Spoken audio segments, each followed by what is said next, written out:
اعوذ باللہ من الشیطان الرجیم بسم اللہ الرحمن الرحیم وَكَذَلِكَ نُوَلِّي بَعْضَ الظَّالِمِينَ بَعْضًا بِمَا كَانُوا يَكْسِبُونَ۔ اسی طرح ہم ساتھ ملا دیں گے گناہگاروں کو ایک دوسرے کے ساتھ ان کے اعمال کے سبب۔ یہ سورہ انعام کی 130 نمبر کی آیت پڑھی گئی ہے۔ اس آیت کریمہ کے اندر ایک نہایت ہی اہم مضمون اللہ تعالیٰ نے بیان فرمایا ہے کہ قیامت کے دن اللہ تعالیٰ جماعت بنائیں گے، یعنی جس قسم کے لوگ ہوں گے اسی قسم کے لوگوں کی ایک جماعت بنائی جائے گی، اور یہ جماعت نسل کے اعتبار سے، زبان کے اعتبار سے، رنگ کے اعتبار سے، وطن کے اعتبار سے نہیں بنائی جائے گی، بلکہ گناہگاروں کی جماعت الگ بنائی جائے گی، نیکوں کی جماعت الگ بنائی جائے گی، کافروں کی جماعت الگ بنائی جائے گی، مسلمانوں کی جماعت الگ بنائی جائے گی۔ یہ جو ہے فلاں وطن کا آدمی ہے اس لیے ان کے ساتھ اس کو بنا دو، یا فلاں زبان کا بولنے والا ہے، یا فلاں رنگ کا ہے، فلاں نسل کا ہے، تو نسل کے اعتبار سے جماعت نہیں بنائی جائے گی۔ وطن کا رہنے والا ہو، کسی بھی جگہ کا رہنے والا ہو، ایمان والا ہے تو سارے ایمان والوں کو ایک جماعت کی شکل دی جائے گی، چاہے وہ دنیا کی کسی بھی کونے کا رہا ہوگا، اور وہاں دنیا ہوگی ہی کہاں، وہاں تو محشر کا عالم ہوگا۔ یہ ساری دنیا کو اللہ تعالیٰ مٹا دیں گے، آسمان کو زمین کو مٹا کر کے روئی کے گارے بنا دیں گے، میدان محشر قائم ہوگا۔ تو کسی بھی ملک کا، کسی بھی وطن کا، کسی بھی زبان کا، کسی بھی رنگ کا، کسی بھی جو ہے کسی بھی ملک سے اگر اس کا تعلق ہوگا لیکن وہ ایمان والا ہوگا تو ایمان والوں کو ایک جماعت بنائی جائے گی، ایمان والوں کی ایک جماعت بنائی جائے گی۔ اور کافر چاہے وہ کسی بھی ملک کا ہو، کسی بھی زبان کا ہو، کسی بھی نسل کا ہو، کسی بھی خاندان کا ہو، کسی بھی قبیلے کا ہو، کافروں کی ایک جماعت بنائی جائے گی۔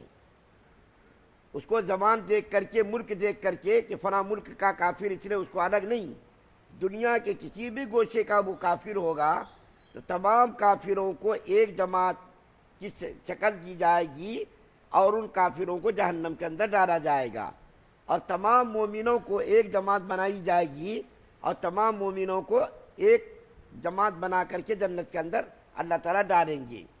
حضرت عمر فاروق رضی اللہ تعالیٰ عنہ فرماتے ہیں اس آیت کریمہ کی تفسیر میں کہ مومنوں کی یعنی نیک لوگوں کی جماعت الگ بنائی جائے گی، اور بدکردار گنہگاروں کی جماعت الگ بنائی جائے گی۔ نیک لوگوں کو نیک لوگوں کے ساتھ جماعت بنا کر کے اس کو جنت کے اندر ڈال دیں گے، اور بدکرداروں کو اور بد عملوں کو ایک الگ جماعت بنا کر کے اس کو الگ جہنم کے اندر اللہ تعالیٰ ڈال دیں گے۔ یہ الگ بات ہے کہ گنہگار مسلمان چاہے کیسا بھی ہو، کسی بھی حیثیت کا ہو، لیکن اس کو جہنم سے نکال کر کے اللہ تعالیٰ جنت کے اندر ڈالیں گے۔ تو اس آیت کریمہ کے اندر جو اللہ تعالیٰ فرما رہے ہیں کہ ہر ایک کی جماعت بنائی جائے گی، بدکرداروں کی جماعت، گنہگاروں کی جماعت، کافروں کی جماعت، منافقوں کی جماعت، سب کی جماعت بنا کر کے جو اس میں مسلمانوں کی جماعت ہوگی، مسلمانوں کی جماعت کو تو اللہ تعالیٰ جنت کے اندر ڈالیں گے، اور اس کے علاوہ جتنے بھی جو مشرک ہوں گے، کافر ہوں گے، منافق ہوں گے، تمام کو اللہ تعالیٰ جہنم کے اندر ڈال دیں گے۔ یہاں پر ایک بات اور عرض کرنی ہے کہ گناہوں کا اثر دنیا کے اندر بھی ظاہر ہوتا ہے۔ یہ جو میں نے ابھی بات عرض کی کہ قیامت کے دن اللہ تعالیٰ جماعت بنائیں گے، اور جماعت بنا کر کے جنت اور جہنم کا فیصلہ کریں گے، یہ اس کے ایمان اور کفر کے اعتبار سے یہ فیصلہ اللہ فرمائیں گے، لیکن اس کا اظہار یعنی گناہگاروں کا، ظالموں کا، مشرکوں کا، اس کا اظہار اور اس کے اثرات دنیا کے اندر بھی ظاہر ہوتے ہیں۔ یعنی اگر کوئی نیک آدمی ہے تو نیکیوں کا اظہار اللہ تعالیٰ دنیا کے اندر بھی کرتے، یعنی اس کے اثرات کو ظاہر کرتے۔ کوئی نیک آدمی ہوتا ہے تو اللہ تعالیٰ اس کی نیکی کی برکت سے، کوئی ایمان والا ہوتا ہے، نیک آدمی ہوتا ہے تو اس کی نیکی اور اس کی بزرگی کی برکت سے اللہ تعالیٰ مخلوق کے اندر اس کی محبوبیت اور مقبولیت ڈال دیتے، اور اس کا چہرے کے اندر ایک عجیب و غریب رونق ہوتی ہے، اور اس کو دیکھ کر کے بہت سارے لوگ مسلمان ہوتے۔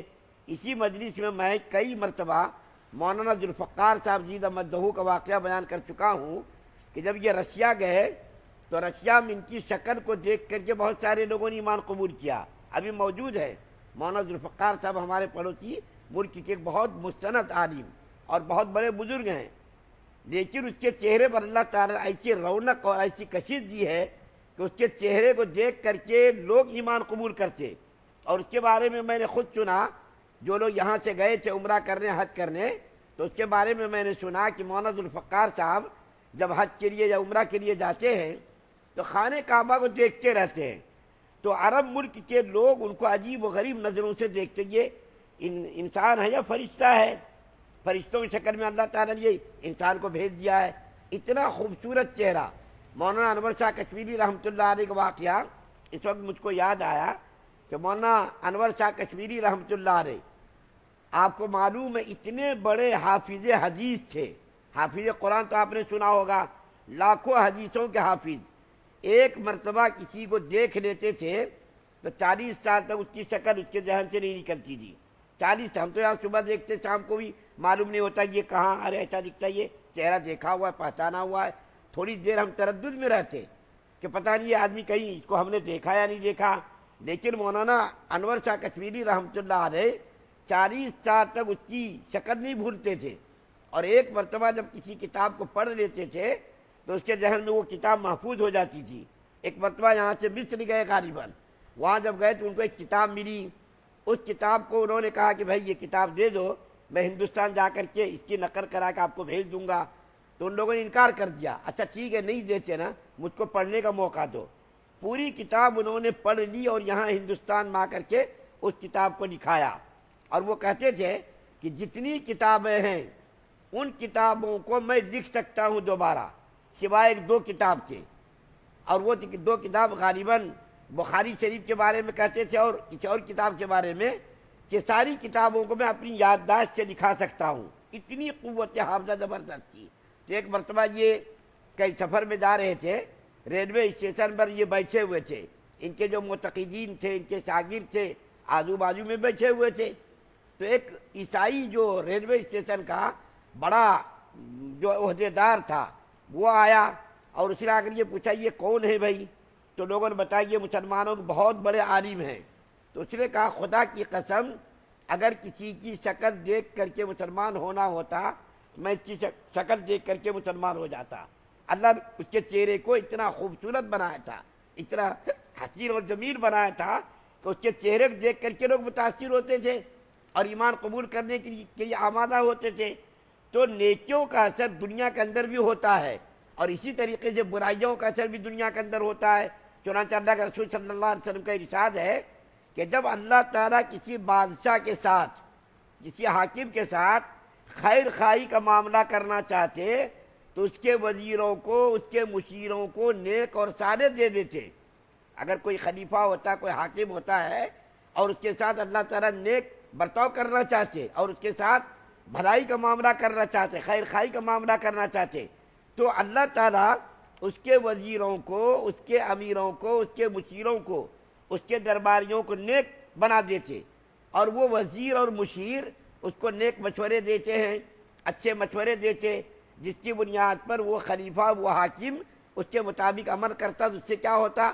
ملک کی خیر خواہی، عوام کی خیر خواہی اور بہت ساری بھلائیاں اور بہت سارے رفاہی کام انجام دیے جاتے. اور اگر اللہ تعالیٰ کسی کے ساتھ اچھا معاملہ کرنا نہیں چاہتے، کسی بادشاہ اور حاکم کے ساتھ اچھا معاملہ کرنا نہیں چاہتے تو اس کے وزیروں کو، اس کے مشیروں کو، اس کے امیروں کو، اس کے درباریوں کو برا بنا دیتے اور وہ مشورے برے دیتے. ان برے مشوروں پر عمل کرنے کی بنیاد پر ملک کی بھلائی ہونے کے بجائے، ملک کی خیر خواہی ہونے کے بجائے، عوام کا فائدہ ہونے کے بجائے نقصان ہوتا. اور ایسے فیصلے کرتا وہ حاکم اور ایسے جو ہے قانون ملک کے اندر رائج کرتا جس سے عوام کو کوئی فائدہ نہیں ہوتا، جس سے جو لوگوں کا نقصان ہو رہا. تو اس آیت کریمہ کے اندر اللہ تعالیٰ نے ایک نہایت اہم مضمون کو بیان کیا کہ قیامت کے دن اللہ تعالیٰ جماعتوں کو بنائیں گے، نیکوں کی جماعت، بروں کی جماعت، مومن کی جماعت، کافر کی جماعت. اور مومنوں کو چاہے وہ کسی بھی ملک کا ہو، کسی بھی گوشے کا ہو، کسی بھی خطے کا ہو، کسی بھی زبان کا ہو، کسی بھی نسل کا ہو، کسی بھی وطن کا ہو، سارے مسلمانوں کو ایک جماعت کی شکل میں بنا کر کے اس کو جنت کے اندر ڈالیں گے۔ زبان کے اعتبار سے فیصلہ نہیں ہوگا، جیسا کہ ہم یہاں کہتے ہیں نا، ارے تو یہاں جینے کے لیے آیا ہے، تیری حیثیت کیا ہے، تو یہاں کا ہے کیا، یہ ہم اپنی زبان سے کہتے، لیکن اللہ تعالیٰ کے یہاں زبان کی، وطن کی، ملک کی کوئی حیثیت نہیں، نسل کی کوئی حیثیت نہیں۔ وہاں تو صرف ایمان والوں کو دیکھا جائے گا۔ ایمان والے جتنے بھی ہوں گے، کالے ہوں گے، گورے ہوں گے، کیسے بھی ہوں گے، اعلیٰ خاندان کا ہوگا، گھٹیا خاندان کا ہوگا، جو نیچے درجے کے خاندان کا ہوگا، ایسے خاندان کا ہوگا جس کو ہم کوئی حیثیت ہی نہیں دیتے، کوئی مقامی نہیں دیتے، ایسے بھی مسلمانوں کو اللہ تعالیٰ ایک جماعت کی شکل میں بنا کر کے ان کو جنت کے اندر ڈالیں گے۔ اور کافروں کو چاہے وہ کسی بھی زبان کا ہو، کسی بھی خاندان کا ہو، اعلیٰ خاندان کا ہو، کسی بھی خاندان کا ہو، بڑے خاندان کا ہو، چھوٹے خاندان کا ہو، کسی بھی خاندان کا ہو، کافروں کو ایک جماعت بنا کر کے، کسی بھی نسل کا ہو، کسی بھی زبان کا ہو، کسی بھی وطن کا، اس کو ایک جماعت بنا کر کے اللہ اس کو جہنم کے اندر ڈالیں گے۔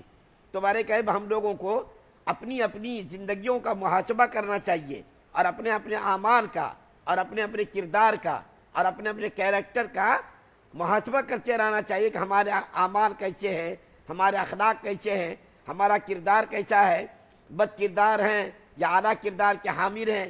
جس کردار کے بھی ہیں ہم لوگوں کو اپنے اپنے اعمال کا جائزہ لینا چاہیے، محاسبہ کرتے رہنا چاہیے۔ اللہ تعالیٰ سے دعا ہے اللہ تعالیٰ تمام مسلمانوں سننے زیادہ عمل کی توفیق عطا فرمائے۔